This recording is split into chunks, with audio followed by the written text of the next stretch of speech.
We are delighted to welcome a good friend of this congregation. The Reverend Paul Johnson is going to speak on congregational polity. Everyone has a place. He holds doctorates in Ministry and Divinity from the Meadville Lombard Divinity School in Chicago and has served congregations in 5 states and is currently in West Melbourne, Florida. So please give him a warm welcome.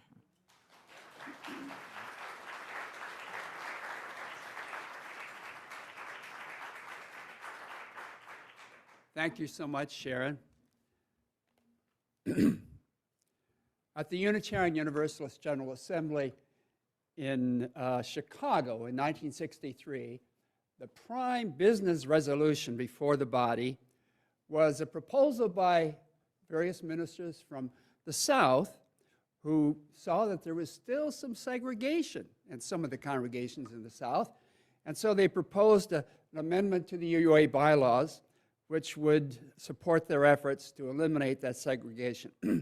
The proposal provided that a congregation would not be entitled to delegates at General Assembly if they had not, in the preceding year, had a policy of admitting persons to membership without discrimination on account of race, color, or national origin.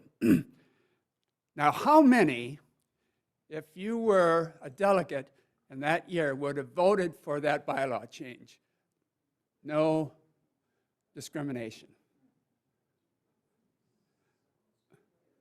Well, the majority of the delegates agreed with you, but not the 2/3 necessary to pass it. And their argument was, it explicitly states in our agreement, that congregations have the right to determine their own membership. And besides, if you pass this, it might involve denominational officials, investigating local congregations, and that we don't want to see that. So it didn't pass. But the whole body, almost unanimously, passed the suggestion that all congregations should be integrated, and they formed a commission on religion and race to encourage congregations to do that. And then there was a bylaw that did pass to promote full participation of persons in 1997. But again, it left it up to the local congregations. This was persuasion. It was not coercion. So let me throw another hypothetical at you. Suppose you were president of your local UU congregation, and a congregation down the road in your neighborhood who was UU decided to ordain a minister who had not been approved by the UUA's Ministerial Fellowship Committee. This person had gone through seminary, had graduated, but had been turned down for some reason or other by our national body for ministerial certification. Would you represent your congregation in welcoming that minister and affirming their decision to ordain? How many would go and do that? Oh my goodness. I was faced with this recently when I was talking to a colleague who had just turned down an invitation to be at an ordination because the congregation was ordaining someone who hadn't been fellowshipped by the UUA. And I said, what would I do? And I agree with most of you who raised your hand. I would do that. I would appear, unless there was something grievous that person had done, or he was facing 91 indictments, or something like that. I may not, but because, you're, as a ministerial student, your local sponsoring congregation, your seminary might say that you'd be a good minister, and the denominational fellowship committee might say you'd be a good minister, but you're not going to be a minister ordained in our association if you're not ordained by a local congregation. So generally, if it's good enough for that congregation, it would be good enough for me. Now, in his 1989 book on Congregational Polity, the late historian Conrad Wright at Harvard wrote a book in which he made some of the same criticisms that I shared with you earlier. We've gone overboard on autonomy, and we've given short shrift to cooperation and accountability with other congregations. And then, a number of years ago, 2015, a very influential article was written by Reverend Sue Phillips, the UUA's regional lead in New England, who made the same point. And now we're in the midst of a denominational-wide discussion of to what degree we're autonomous and to what degree we're accountable. Now, all of these critics refer us back to the Cambridge Platform of 1648, which outlined the principles of Congregationalism. And it ensured congregational freedom as a prerogative in all the ways that I mentioned to you earlier. But it also said this: congregations promise to care for one another, to consult with one another, admonishing when necessary, welcome members from other churches, share ministers, and provide, quote, relief and succor, end quote, in times of need. New congregations promise to offer the right hand of fellowship to existing ones, and large congregations promise to propagate new ones. Now, I welcome this emphasis on interdependence and collegiality among congregations. And I don't see the big problem, because every congregation I have served and been associated with, more than 10 in my 47-year career, have shared with each other in terms of leadership training, religious education, camps and conferences planning, coming-of-age programs, pulpit exchanges, financial assistance due to national disasters, joint social justice efforts, and regular ministerial gatherings. One of the highlights of my formation as a minister was early in my career being involved in a ministerial support group where we met once a month for lunch, had a check-in, had lunch, and then one minister would be allowed to share some issue in their congregation that they were dealing with. And I was young, I was new, and all these experienced ministers brought all of the experience that they had had to bear on this issue.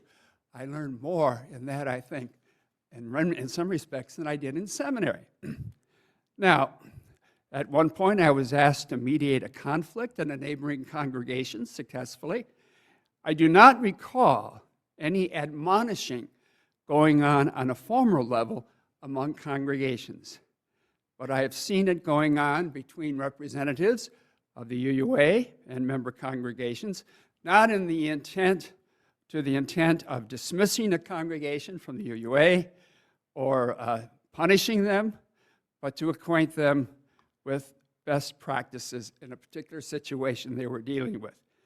In so many ways, our congregations cooperate through the UUA in the preparation of educational materials for children, youth, and adults, in cooperation in social justice projects, in a social justice resolution process through which the General Assembly, by 2/3 vote, establishes social justice statements which direct the staff as to how to do their job at the UUA, but also congregations can jump on that bandwagon, and as my congregation in Shelter Rock did with the resolution on torture, which we felt just terrible. It was terrible. But, Abu Ghraib and so forth that our government had been involved in, and the Council of Churches on Long Island signed on to that. The Sikhs signed on to it.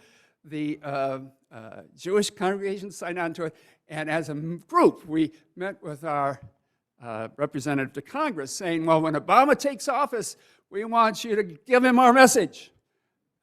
Because we had been stimulated by that UUA resolution. There are suggested compensation guidelines for congregational staff. There are certification of ministers, religious educators, music directors, and administrators. The UUA administers a retirement program and a health plan. A theological grants panel supports UU seminaries and seminarians. And we learn from each other. You know, the elements of the service this morning are almost not exactly the same, but I have spoken with, scores of congregations across our continent, UU congregations. Lighting of the chalice, sharing of joys and concerns, singing the same hymns and having the same order of service. We share and we learn from each other in so many ways. The water communion and the flower communion. Do you do those here? We learn from each other, and it's not absolute uniformity, but it is a sharing. And so I think we do have that relationship among ourselves, which is enhancing and makes us who we are. What I don't like too much, and I question, is that word accountability. Because that means you can be censored, you can be drawn out of the corps. Of course, that happened to the Southern Baptist congregation in California, Saddleback. And you follow that?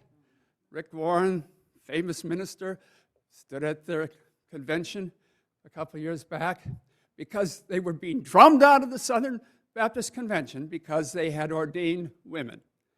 And he got up and he gave his scriptural interpretations, and those against it gave theirs, and he lost. And he said, "What is this? As Baptists, we believe in congregational polity. We have a degree of autonomy, and we have a general agreement on the most important principles, but this is anti-Baptist. This is anti-congregational polity." And I agree. I agree. Once you get into that accountability game, you can be going from congregational polity to Presbyterianism and maybe even to Episcopalism.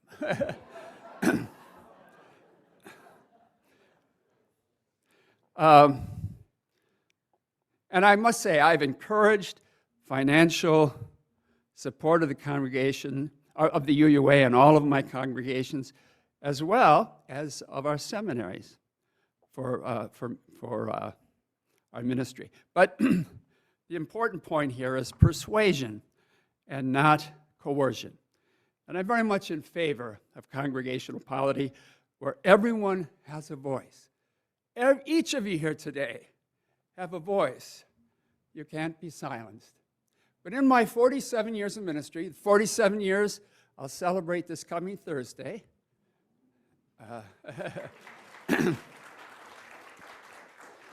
I want to share with you some of the lessons I've learned about making congregational polity work well. I might say I grew up with congregational polity. My father was a minister in a congregation with that governance, and he always stressed to me there was agreement on the principles, but congregations and individuals were allowed to come to their own conclusions about the great debates about predestination versus free will, about whether eternal security, whether once saved you're always saved, or you can lose your salvation through sin, or when Jesus is going to come back exactly. Those were up to the local congregations and not dictated. And I remember one time he was so angry with the president of the denomination who demanded that a minister surrender his ministerial credentials and not have the benefit of due process. He said, that's taking authority from the local congregations or the ministerial association. So I grew up with that. And I'm really committed to congregational polity. But the first thing I want to mention that I've learned is the need for civility and tamping down triangulation within a congregation. I had one congregation, I couldn't believe it, the harshness and personal attacks which happened on the committee level, and even on the congregational meeting level, was just horrendous. And when that happens, people say, I'm not going to say anything. I'm not going to be condemned. And it squelches expression and debate. So I'm very much in favor of congregational covenants, which would be against bullying and against this abusive behavior. And when people can abide by that, they're admonished. And 3 times in my 47 years, people in my congregations have asked to be absent from the congregation until they could amend their behavior. We had some assurance of it. One of the persons was a woman who was threatening to shoot me. And also she said she had the Women's Society on her list. So once they did that, she was in for some admonishment. But, and to have a behavioral covenant. So people are kept in covenant in terms of their behavior. And then I've learned that it's important to have an opportunity for full education and discussion, especially about important issues. Back in the 80s, I was in a Maryland congregation where a vast proportion of the people were employed by the federal government, and a resolution came up with proper signatures to have become a sanctuary congregation where we would invite an individual or family to take sanctuary in our congregation when they were threatened with deportation. And boy, that set off a great controversy. So many of the federal employees said, I'd be violating my oath. And I saw not fistfights break out, but very, very earnest conversations at coffee hour that were verging on intemperate, to say the least. And so I said, let's not have this type of discussion. Everyone will get an opportunity to share their point of view in civil discourse. I will have pulpit time for both sides, with people you have plenty of opportunity to discuss experts on both sides of the issue. And we'll have cottage meetings where people can discuss this. And I said, I will tell you my point of view on this in a sermon before we vote. I'm going to do research on this. I'm going to follow a case through the immigration courts and let you know if I think the Reagan administration is not acting according to the law. Well, I did that. I came out for it. I suggested that we have a 2/3 vote before we do this because it was so contentious and might involve congregational resources. And it missed by 2 votes. And boy, some people were not happy with me because I had suggested the 2/3, to say the least. But you know, the person who had started the whole movement, she made a motion after the vote didn't pass. And she said to help a woman and her children, I was 2 or 3 kids, who had been granted status because of a well-founded fear of persecution. And we helped her get with another congregation, or another thing, cooperation with other congregations. We helped her get a place to live and helped her get some money and resources and furnish her apartment till she could get on her feet. And both those, and then another situation where there was a suggested name change. And boy, I'll tell you, you want to get congregational divisiveness, you suggest a name change. This was Princeton, remember? And Joel and Grace. But we had a graffiti wall where people could put up their suggestions, why they would want a name change. We had many, many, many discussions, and I did a sermon on it, and we changed it from the Unitarian Universalist of Princeton to the Unitarian Universalist Congregation of Princeton. And it was almost unanimous, but it took that time and that effort and that forbearance and civil discourse in order to do it. Thirdly, I would suggest it's important to have a congregational mission statement. that everyone can know and recite.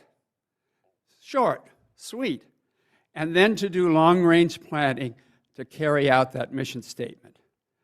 Now, I've had several congregations that have done that, but only one has had regular follow-through.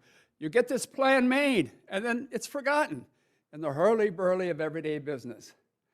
But it's so important. What I tried to do was periodically at my board reports to say how we're doing on this, to say it from the pulpit, to say it from the newsletter. So people coming in, and new people, know where we stand and where we're aiming towards. You know, without a vision, the people perish. Without a vision, democracy begins to perish.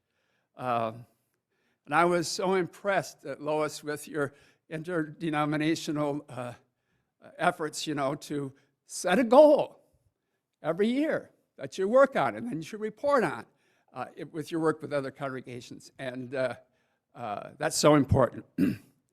Now, another thing, Robert's Rules. Now, I've heard this to be the acme of white, whiteness.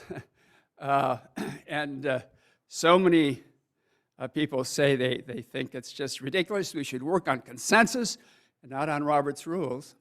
Now, I think we should work on consensus in small committee meetings and small groups. That often works.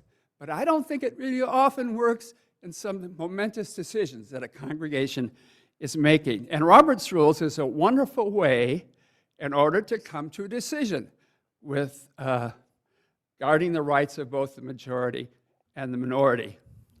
But how many people here today are experts in Robert's Rules? Tessie, I believe it, Tessie, I believe it.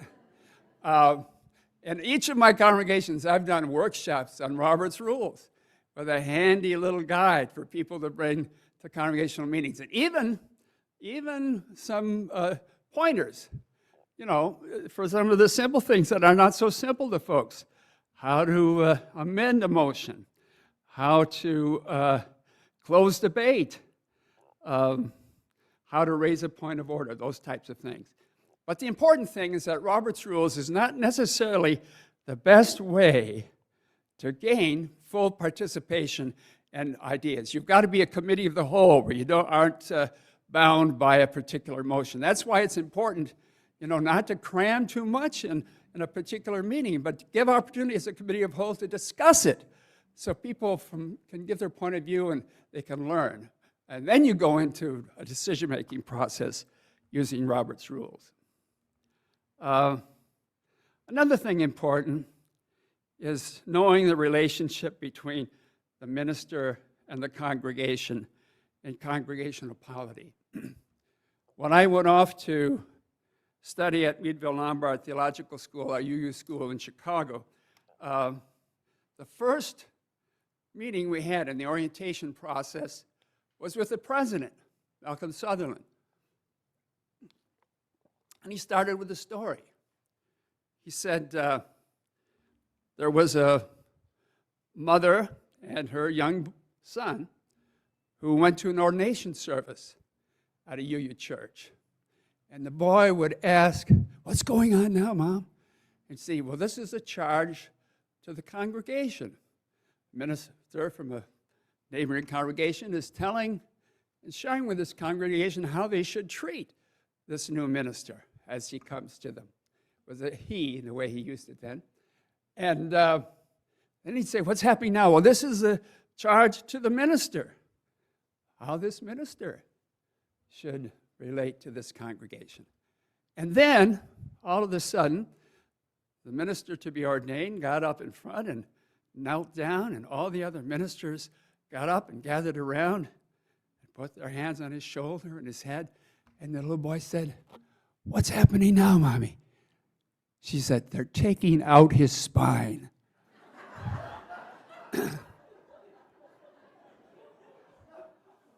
And good old Dr. Sutherland, he didn't say a word of commentary. Went on with the orientation. And we said, "They're never going to take my spine out."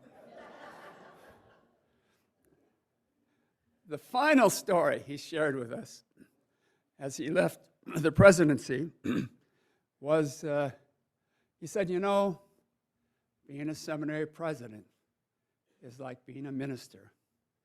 You have all these plans and this vision of what you're going to do. He said, it's like a sailor who wants to go from one part of a large bay to the other side of the bay.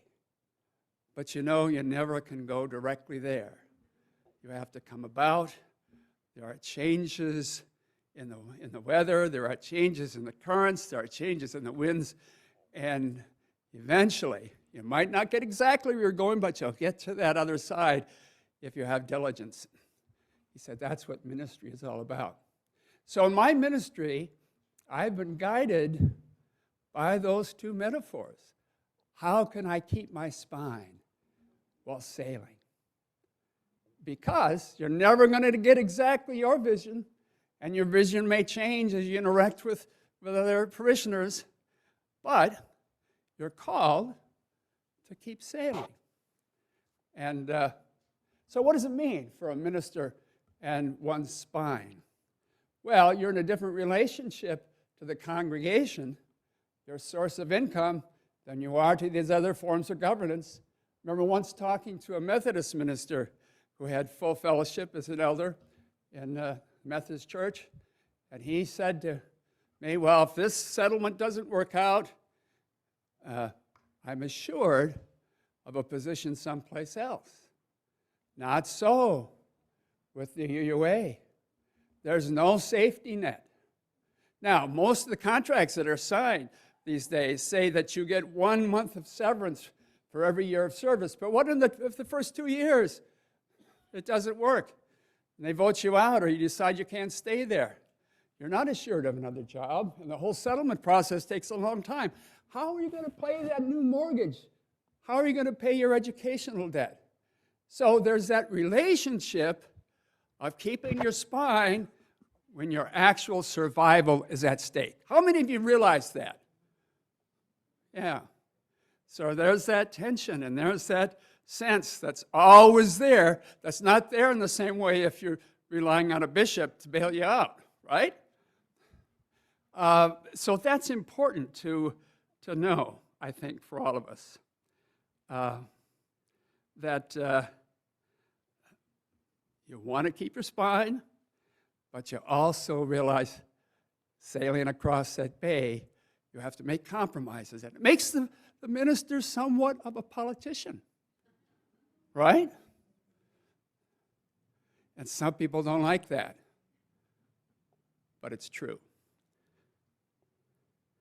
My hero in our history is James Freeman Clarke, who lived from 1810 to 1888.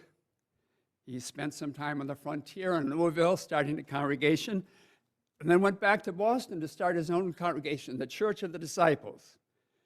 And it was very broad theologically. He said, I don't care what you think about the metaphysical nature of Jesus. Was he God? Was he human being? Was he half and half? He said the important thing is we believe in the moral teachings of Jesus. And that's what we want to do as a congregation.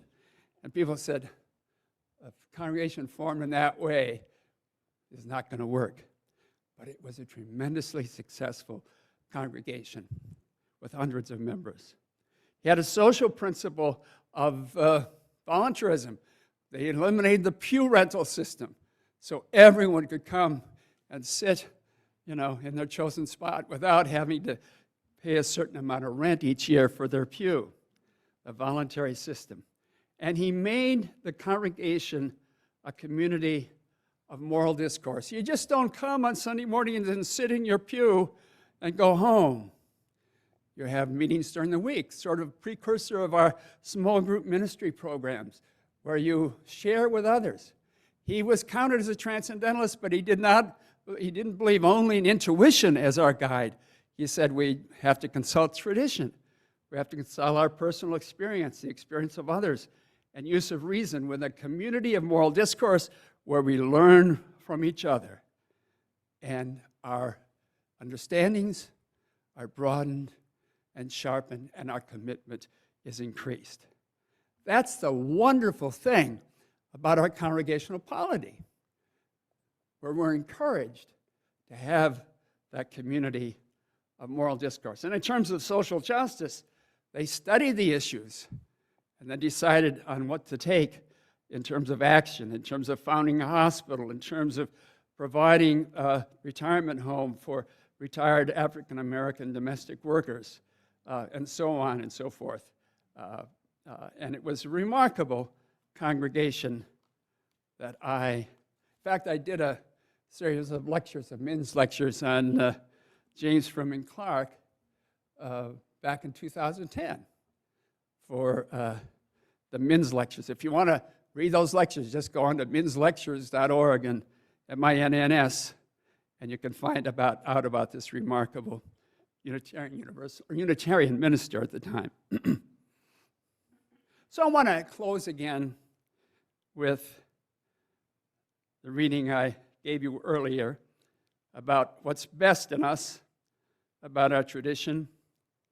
It brings out the best when it reminds us that power is ultimately in the hands of membership, that people who are gathered in a local community who know each other and share, they know and depend on one another in many ways. They rejoice in one another and bear one another's burdens. They also exercise creativity and moral courage in ways that, as they know, few would do alone. They think of themselves as devoted Unitarian Universalists, and the focus of their commitment and their giving has a name and address in their own local community. So no wonder, then, that we take deep pride in the fact that we are self-governing and self-sustaining communities. So may it ever be. Amen.